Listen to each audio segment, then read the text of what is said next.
Bienvenue à cette édition du 14 mai de votre bulletin de nouvelles locales. Premièrement, plus de 3 millions de dollars seront investis pour développer le site touristique de la Chute à Lourdes Normandin. La municipalité a dévoilé son plan de développement 2020-2025. Le site sera bonifié d'une nouvelle salle multifonctionnelle qui comportera aussi un nouveau restaurant et une grande terrasse. Le restaurant actuel sera transformé en bâtiment administratif et en accueil. Un parcours ludique avec des filets aériens sera également implanté. Pour en savoir plus, nous avons rencontré le maire Daniel Boisclair et le directeur des loisirs, Éric Bérère. C'est qu'on a annoncé un plan de développement, un investissement de 3,3 millions de dollars, qui normalement, si tout va bien, les travaux devraient commencer à l'automne et puis que les investissements soient en opération au début de l'été prochain, début de l'été 2023, juin 2023. La première chose, c'est que ce plan de développement-là, il est basé, et c'est important de le dire, sur une étude en profondeur qui avait été faite de l'entreprise. C'est une offre qu'on a eue de participer à un projet pilote de tourisme Saguenay-Lac-Saint-Jean il y a 3 ans. Ça s'appelait l'étude Orience. Donc, c'est une étude en profondeur de toute l'entreprise, que ce soit du site en tant que tel jusqu'aux ressources humaines, les finances, etc. Donc, un des 3 objectifs qui en était ressorti, c'était de doter le site d'un plan de développement et de le réaliser rapidement. De ce côté-là, on avait vraiment un consultant externe qui nous disait « oui, c'est vraiment le temps de procéder à un plan de développement ». Et donc, nous, on savait qu'on avait des choses qu'on voulait adresser, qu'on voulait améliorer sur le site déjà en partant aussi. Donc, la première chose qu'on a regardée, c'est qu'on voulait, dans un premier temps, restituer le restaurant pour qu'il soit en bordure de rivière. La première idée étant de prendre, de déménager, de bâtir un petit restaurant en bordure de rivière et de rénover la salle locative qu'on a déjà sur le site. On a fait faire un bilan de santé de la salle et malheureusement, la salle est trop avancée. C'est une salle qui date des années 60 et puis donc ça coûterait beaucoup plus cher rénover la salle et bâtir un petit restaurant. Donc on est allé vraiment là avec un projet qui va être une salle multifonctionnelle dont une section restauration fera partie, et puis avec une belle grande terrasse, le tout en bordure de rivière, donc ce qui va donner une vue imprenable aux clients. On a un restaurant sur le site. Ce restaurant-là était mal situé, mal adapté pour notre clientèle.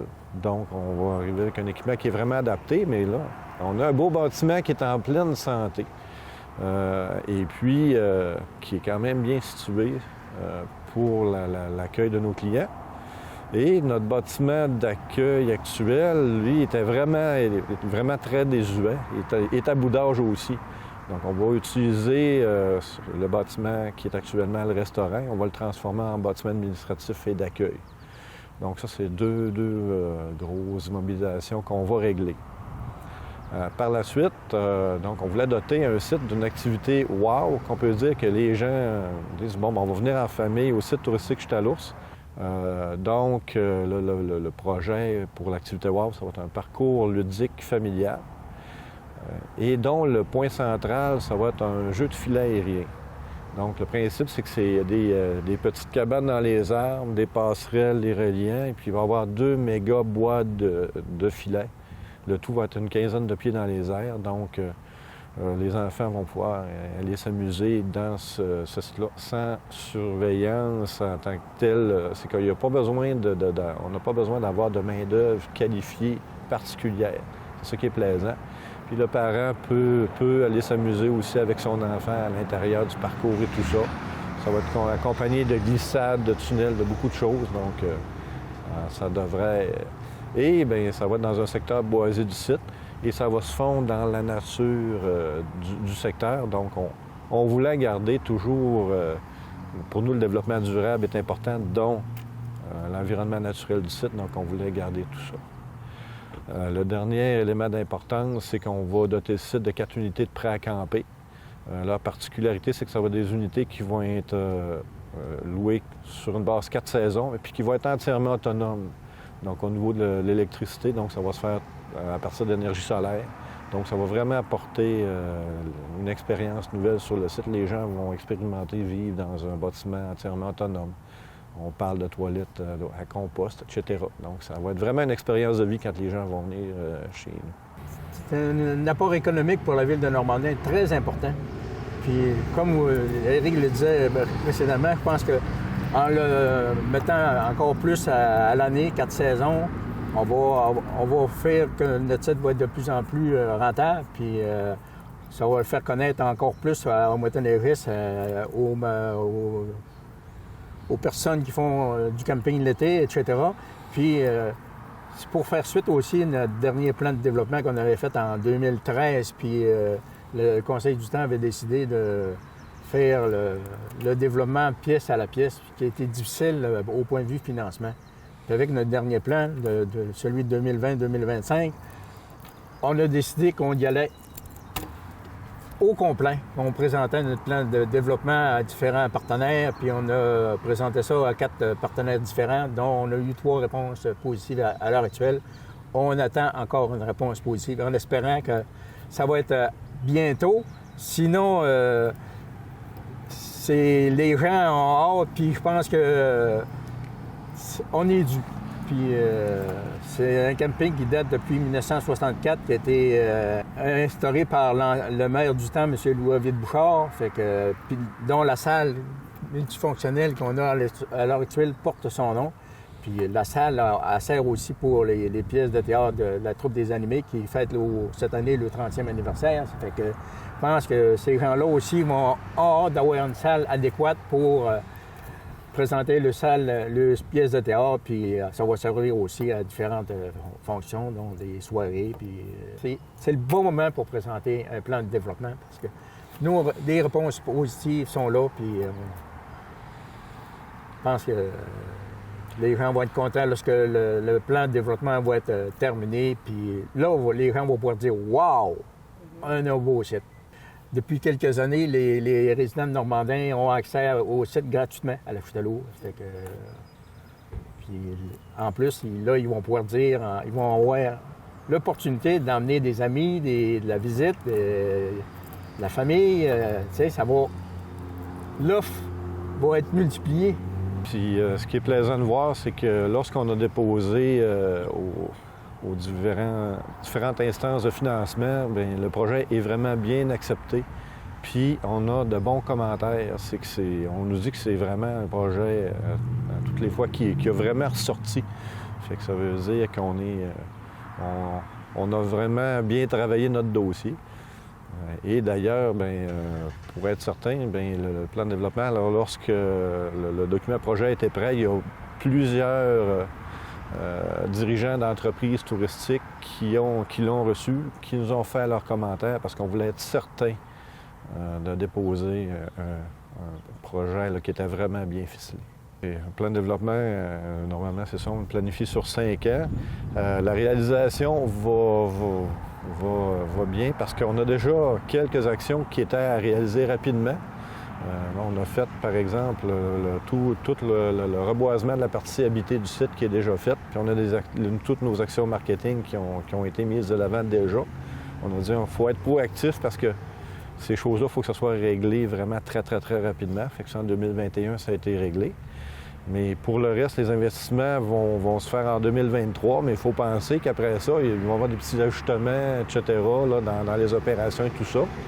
Donc, c'est pour ça que par la suite, on va arriver avec un prochain plan de développement seulement en 2026-2030. Il faut laisser le temps de bien s'acclimater aux nouvelles infrastructures qui vont être installées. Je pense que les gens, ce qui en sort, c'est qu'il faut des fois oser, puis quand on veut faire avancer. Le site touristique, c'est un centre de villégiature maintenant pour la ville. C'est plus rendu juste un camping municipal comme il y a une trentaine d'années. Mais il faut que l'entreprise continue à prospérer, puis il faut oser dans ces moments-là. Les gens se disent très fiers de la direction que prend l'administration du site touristique.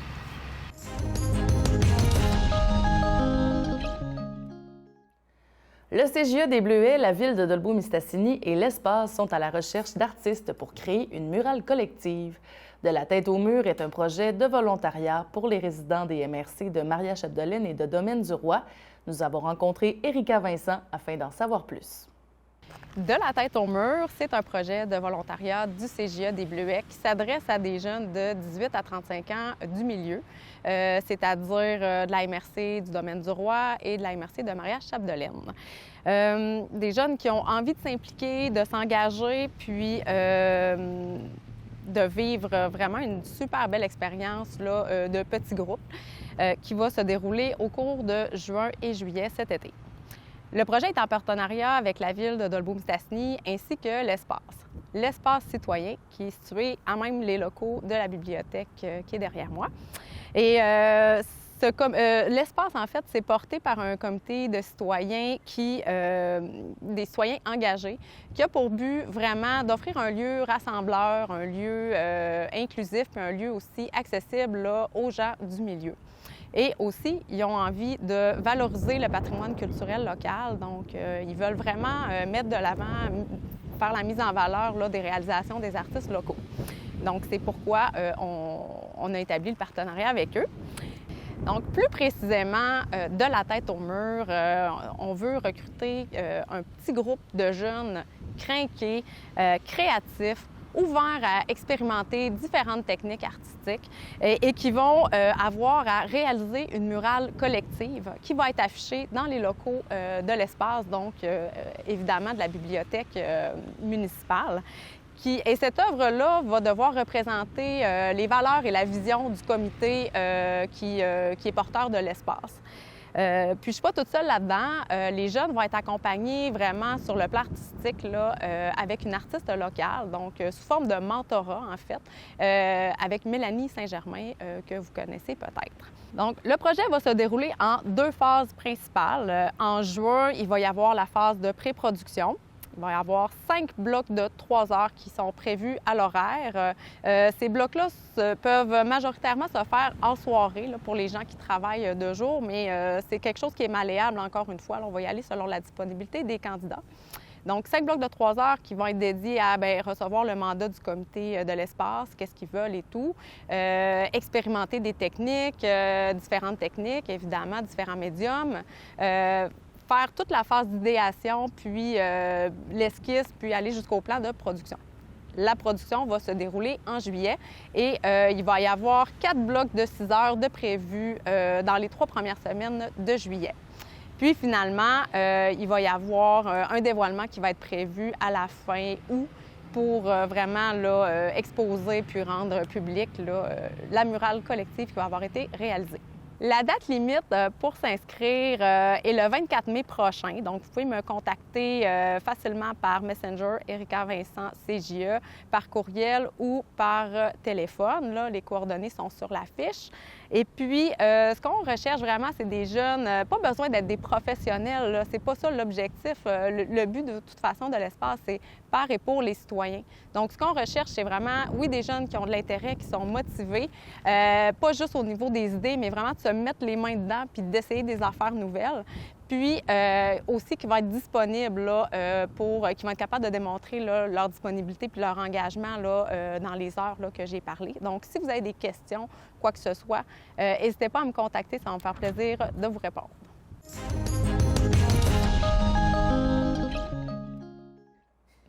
La ville de Dolbeau-Mistassini, en collaboration avec la MRC de Maria-Chapdelaine, a souligné l'implication bénévole lors d'une grande fête la semaine dernière. Retour sur l'événement qui a permis de rappeler toute l'importance du bénévolat dans notre communauté.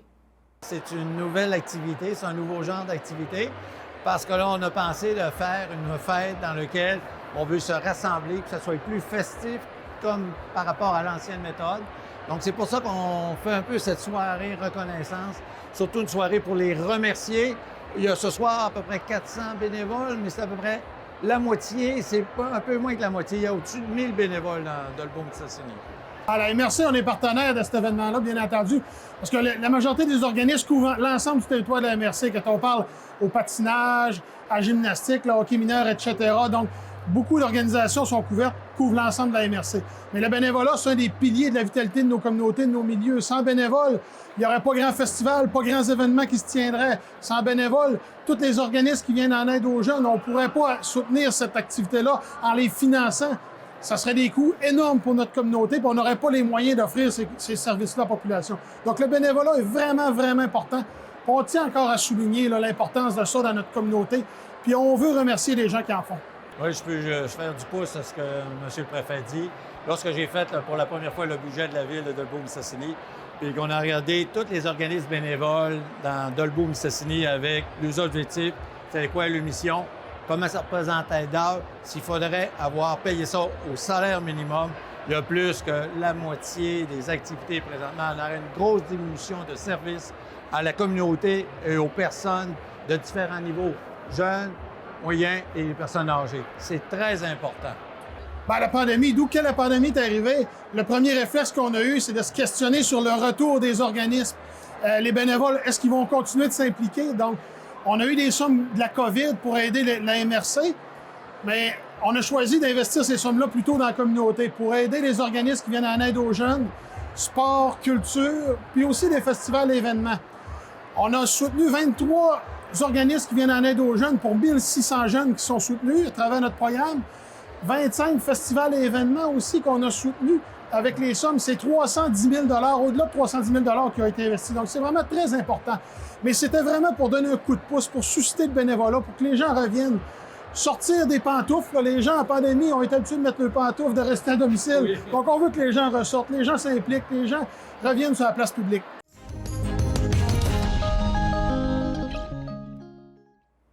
C'est le retour de Pause pour le rose. Nous avons rencontré la photographe Nancy Gosselin qui offrira ses services à Dolbeau-Mistassini et à Normandin pour participer à cette levée de fonds au profit de la Société canadienne du cancer, spécifiquement dédiée au cancer du sein. Une Pause pour le rose, c'est organisé par Marilyn Bouchard à Chicoutimi. C'est pour photographier les dames dans le but de ramasser des fonds pour le cancer du sein. Donc, ça coûte 20 $ pour avoir une photo. Les dames viennent se faire photographier, prennent rendez-vous, viennent se faire photographier. Puis sur place, on peut rajouter aussi, il y a les services de coiffeuses, maquilleuses qui peuvent rajouter le service. Les dons vont aussi, les coiffeuses, maquilleuses sont bénévoles. Fait que le montant surplus est remis aussi à la cause pour ramasser des fonds pour tout remis au cancer du sein. Ça a lieu le 5 juin. J'ai un événement le 5 juin au domaine du ranch à Mistassini, Mistassini-Sainte-Jeanne-d'Arc, là, entre les deux. Puis le 12 juin, du côté de Normandin, au parc communautaire des Grands Jardins à Normandin. Du côté de Mistassini, pour le moment, je suis toute seule. Mais pour le côté de Normandin, j'ai deux de vos collègues de la TV communautaire, Andréane Bouchard et Cindy Tremblay, qui se joignent à moi pour pouvoir photographier le plus de personnes possible. Fait que ça, c'est merveilleux. Ils sont venus se joindre à moi pour qu'on puisse... On garde les mêmes heures, mais on va être à 3 à photographier en même temps. Pour s'inscrire, ils peuvent passer par... il y a 2 pages Facebook. Il y a la page Facebook Nancy Gosselin Photo, Une Pause pour le rose, Dolbeau-Mistassini, qui est celle-là pour Mistassini. Puis, il y a la page Nancy Gosselin, Une Pause pour le rose, Normandin, ou sinon, il y a mon adresse courriel, service nancygosselin@commercialoutlook.com, qui peut aussi servir là, pour les inscriptions. Mais en tapant Nancy Gosselin, Une Pause pour le rose, habituellement, les photos, les pages sortent. T'sais, à chaque année, j'en prends ceux qui arrivent des fois dernière minute. Je suis pas capable de refuser quelqu'un qui arrive à la dernière minute puis qui veut se faire photographier. Du côté de Normandin, ça fait environ, on est bon presque 100 places de disponibles. Les photos sont remises, on leur remet, quand ils viennent s'inscrire, on leur remet, on a toutes les instructions, sont remis, on a jusqu'au mois, on a une date limite au mois de juillet pour les remettre. Puis, ils ont un site Internet où ils peuvent aller, ils ont un lien là, où ils peuvent aller les chercher, où ils sont disponibles. L'entièreté du 20 $ pour la photo est remis. Ceux qui veulent les retouches maquillage et retouches coiffure, c'est 10 $ par service. C'est entièrement remis aussi. Il y a des tirages de prix de cadeaux qu'on a réussi à récolter. Fait que ça, à chaque don de 5 $, les gens peuvent participer au tirage. Ça, c'est tous les cadeaux ont tous été gracieusetés par des commanditaires. Donc, le 5 $ va entièrement à la cause aussi. Les gens peuvent faire les dons. Les dons leur permettent de participer au tirage. C'est la 3e année que je le fais. Je l'ai fait en 2018-2019. Puis 2020-2021, il n'y en a pas eu avec le COVID. Puis cette année, on revient pour 2022. Déjà beaucoup d'inscriptions. J'ai même fait le décompte. J'ai déjà plus que le montant de l'année 2018. Le montant que j'avais ramassé en 2018 est déjà atteint avec les inscriptions. Puis des dons aussi. On a eu des compagnies qui ont donné des dons. Fait qu'avec ça, on a déjà atteint le montant. Fait qu'on espère dépasser 2019.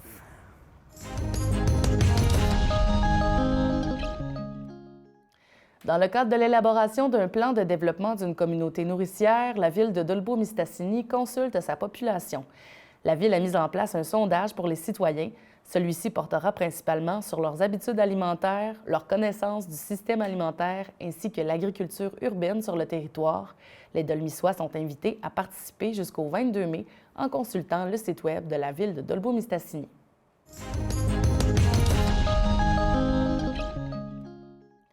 Porte ouverte sur le lac tenait cette semaine un lancement festif pour son programme de jumelage interculturel. C'est à la Pointe des Pères que se tenait le 5 à 7 de Dolbeau-Mistassini où ont eu lieu des prestations artistiques. Alors aujourd'hui, on fait le lancement d'un tout nouveau programme qui s'appelle le Jumelage sur le monde. L'objectif aujourd'hui, c'est de parler du programme, à quoi ça sert, qu'est-ce qu'on veut faire avec ce programme-là. Fait que là, on a invité la population en général, mais aussi les nouveaux arrivants à participer, puis en même temps faire un petit rapprochement interculturel pour commencer un peu le jumelage, là, le maillage entre les deux communautés. Alors, le programme va servir à faire du maillage entre les nouveaux arrivants et la population. Alors, on sollicite les Janois, partout autour du lac Saint-Jean, à vouloir peut-être donner du temps bénévolement afin de créer des liens amicaux, vraiment avec les nouveaux arrivants, prendre une marche, aller prendre un café. Parler aussi de la réalité des nouveaux arrivants-là, tu sais, le choc culturel qu'ils vivent lorsqu'ils arrivent dans un nouveau territoire. Peut-être un peu les aider aussi à parler un peu de chacun des valeurs, de la culture, des traditions, pour afin de discuter puis sortir un peu de l'isolement des personnes qui arrivent sur le territoire. Dans le fond, nous, Porte ouverte sur le lac, on accueille les immigrants qui viennent de différents pays, mais on accueille aussi intra-régional, ça veut dire des immigrants qui sont peut-être établis à Montréal, puis qui voudraient peut-être venir s'installer en région, soit pour le travail ou peut-être pour une vie beaucoup plus rurale qu'urbaine. Je vais présenter mes slams. Ce sont mes textes poétiques que j'ai écrits depuis que je suis membre de la Ligue des slams du Saguenay. Alors, c'est dans cette langue-là que je ne maîtrise toujours pas parfaitement, mais que je poétise quand même un peu dedans. Je suis polonaise d'origine. Je suis arrivée au Québec, ça fait déjà très longtemps, en 1990. En arrivant, je ne parlais pas français du tout. En fait, je savais dire bonjour, merci et café au lait, parce que j'étais de passage à Paris avant. Et voilà, c'est une belle histoire d'amour là, qui dure depuis plus de 30 ans déjà. L'immigration, c'est un grand processus de réenracinement. On passe par toutes sortes d'états. Quand on arrive, c'est vraiment très important de leur faire sentir qu'ils sont bienvenus. Donc, quand on leur souhaite la bienvenue, on les sécurise, on leur fait sentir chez eux. Et c'est ça qui crée, je pense, plus rapidement l'attachement à cette nouvelle terre promise et le goût aussi d'y contribuer dans la société d'accueil.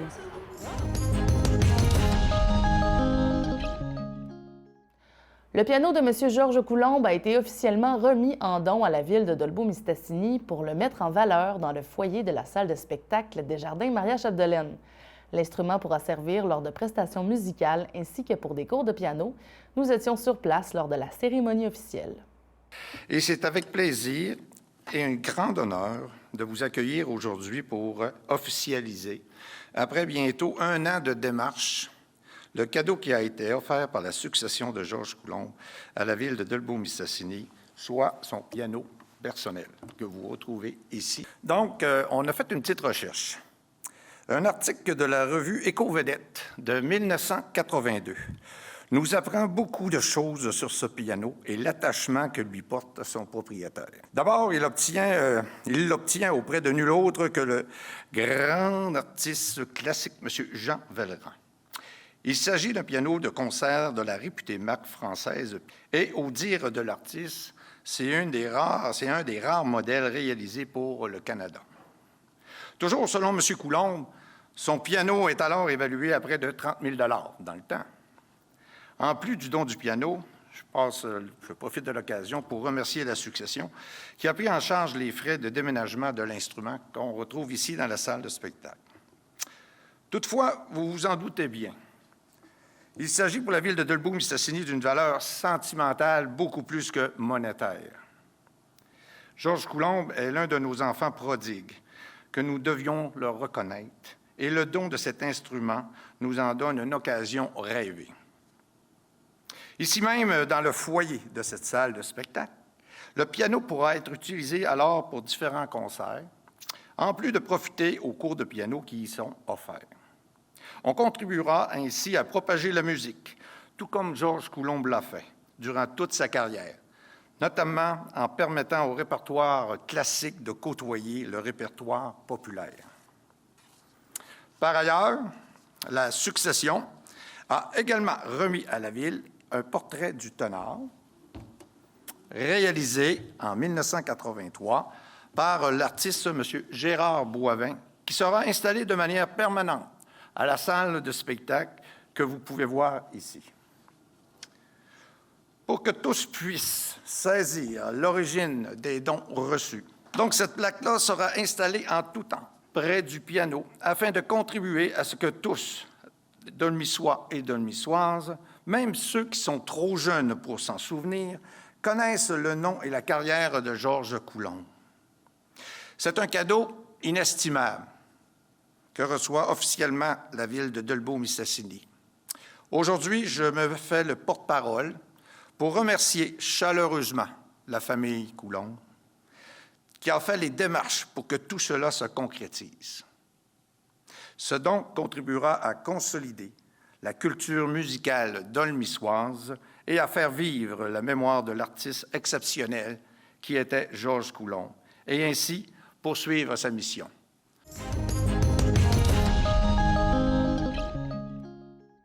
C'est ce qui complète le bulletin de cette semaine. Pour plus d'informations locales, abonnez-vous à notre page Facebook.